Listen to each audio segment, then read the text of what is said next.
Please don't forget to subscribe for more videos.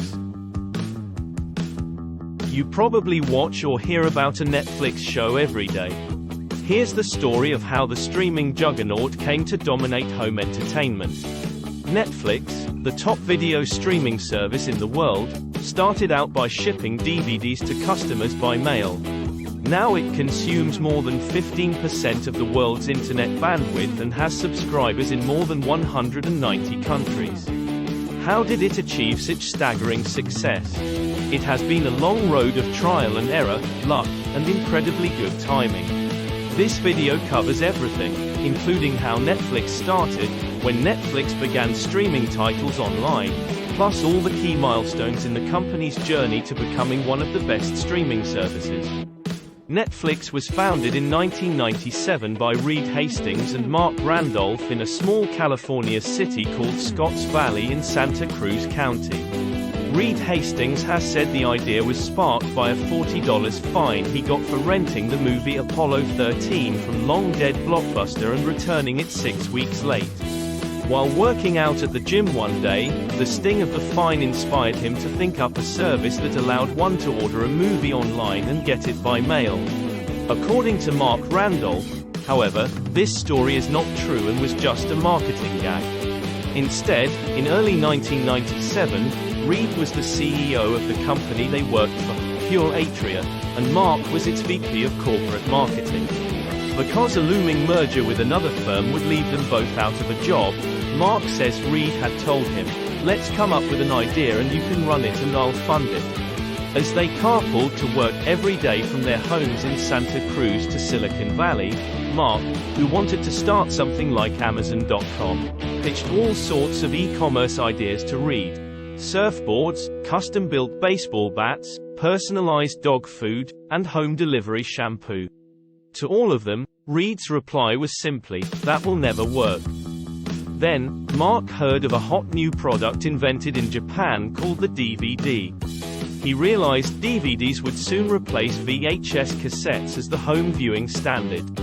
After a bit of brainstorming in the car on Highway 17, Reed was sold on the idea.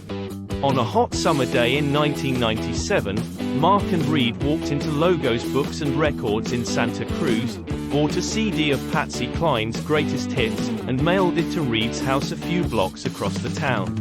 When the CD arrived intact, they knew they had found their ticket to e-commerce glory. On August 29, 1997, Netflix was registered and set up using at least $1.9 million from Reed Hastings. Other investors later supplemented this capital. Reed Hastings, 37, became chairman with 70% ownership, and Mark Randolph, 39, the CEO and a minority owner. After a few iterations in its first few years, Netflix eventually crafted a successful business model. A subscription-based service with no due dates or late fees and unlimited access to content at $19.95. It also had a queue that subscribers used to specify the order in which DVDs should be mailed to them and a delivery system that automatically mails out a DVD as soon as the previous DVD is returned.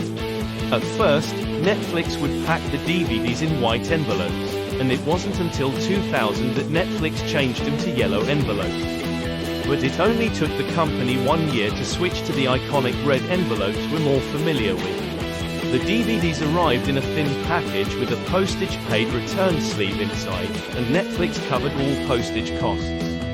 This formula proved a hit, and Netflix steadily added subscribers. Within 5 years of launch, Netflix was shipping millions of DVDs daily. August 29, 1997, Netflix is registered in Scotts Valley, California. The service is called Kibble in beta testing, a kind of dog food, to remind the team of the old advertising adage that, "It doesn't matter how good your dog food advertising campaign is if the dogs won't eat the dog food." Netflix is aggressively creating original content for local audiences. According to Dorothy Getuber, the head of African programming, it is no longer necessary to go to Hollywood. With Netflix, one can be a superstar in their backyard and export their content to the world. Over the years, Netflix has gained competitors, including Disney+, Hulu, ESPN+, Prime Video, HBO Max, and YouTube TV. These competitors invest heavily in different ways to entertain their audiences. To stay ahead of the pack, Netflix may have to embrace new emerging technologies and try to keep its content fresh.